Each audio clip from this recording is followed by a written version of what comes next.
Les méchants se tirent avec le trésor, et là, elle s'ouvre le bras pour attirer le requin de tout à l'heure avec son sang, lui colle une droite, et s'en sert comme véhicule pour remonter à la surface. Voici la réaction authentique que j'ai eue en découvrant cette scène pour la première fois.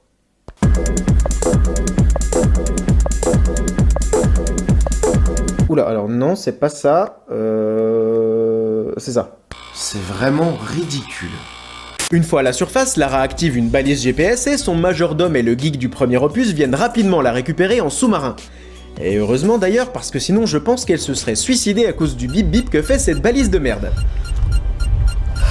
Où il partage l'affiche avec un Brendan Fraser qui débute également avant d'avoir un rôle plus consistant dans Geronimo, film dans lequel il plaçait beaucoup d'espoir mais qui fait un énorme flop. S'ensuit une année de galère où il bosse parfois comme ouvrier sur des chantiers pour payer le loyer avant de tout miser sur un rôle qu'il estime alors être sa dernière chance, il souhaite un jour percer. Il s'agit d'un film d'Edward Zwick, à l'épreuve du feu, qui traite de la guerre du Golfe. Pour ce rôle de soldat accro à la drogue, il suit durant 4 mois un régime qui lui fait perdre plus de 20 kilos. Chaque jour 20 km de course et toujours le même repas, un peu de poulet, un œuf et de la salade. Et ce au péril de sa vie car durant le tournage, il tombe souvent dans les pommes après les prises. Sa performance ne sera que peu saluée par la critique, ce qui le déprimera profondément, lui qui devra ensuite suivre un traitement médicamental d'1 an suite au stress que ce régime a généré sur lui, provoquant des problèmes au niveau de la glande surrénale.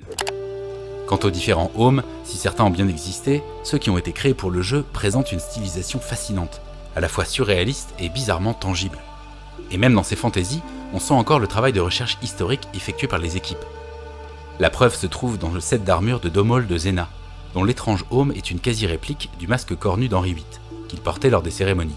Il est toujours gratifiant de tomber sur ce genre de détails, qui trahissent la passion et l'érudition des créateurs. Ce sont des petits messages cachés, envoyés aux connaisseurs, une invitation subliminale à chercher des signes. Le domaine des armures de combat est lui aussi effrayant d'érudition et de crédibilité. Il existe d'ailleurs à ce sujet une analyse historique passionnante par Metatron, un vidéaste passionné d'armurerie médiévale qui détaille point par point la richesse historique de certains designs, tout en relevant les libertés que les concepteurs ont pris avec la réalité. Ce savant mélange d'histoire et d'imaginaire se remarque encore plus sur les armures et autres costumes cachés à travers le jeu. Et peu importe qu'une armure soit imaginaire, elle sera pensée jusqu'au moindre détail. Qui s'annonce totalement folle et exceptionnelle aux États-Unis et en Europe.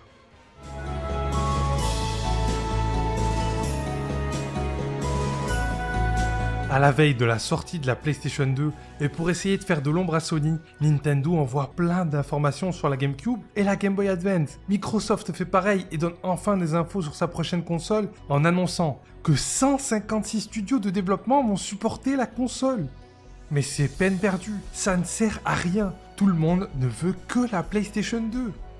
On arrive donc au 26 octobre aux États-Unis et c'est une nouvelle tornade. Les 500 000 unités produites ont trouvé preneur en seulement quelques heures. C'est de la folie. Il y a des gens qui ont passé la nuit devant les magasins et qui au final n'ont même pas eu de console.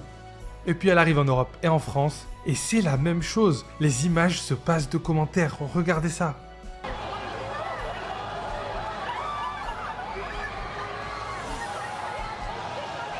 Question. Nous nous demandions si la porte dans le nez pouvait convaincre un individu d'accepter de torturer son semblable. Non mais ça va pas. Bon, alors disons torturer un animal. Curiosité scientifique. Air angélique. Expérience numéro 2, pied dans le nez et requête dévalorisante. Shanab et O'Neill ont voulu savoir si cette technique fonctionnait pour des requêtes dévalorisantes et immorales telles que la torture d'animaux. Les sujets de l'expérience sont accueillis par un expérimentateur qui déclare ceci.